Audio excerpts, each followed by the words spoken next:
برادر عزیز، ما باید در خانه خوشدامن و خسور گفتگی و جمله نداشته باشیم، یک کلمه نداشته باشیم. اون پدر و مادر باشد.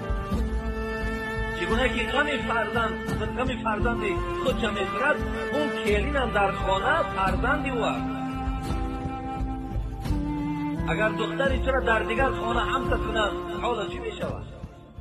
تو از دختری خود خلاصه برو. دختری خود گویند که یک آدم بی‌صاحبی، تو حسن نداری، تو زیب خانه من نداری، تو بچه من ارزنده نیستی، بچه من جادو کردی. او باور که تو خدا دانا تو چیل خودت در اون حالت فیت میکنی. پس انا همین حالتی که بالای خودت میاد، بالای مادر و پدر او هم انا همین احساس میکنن.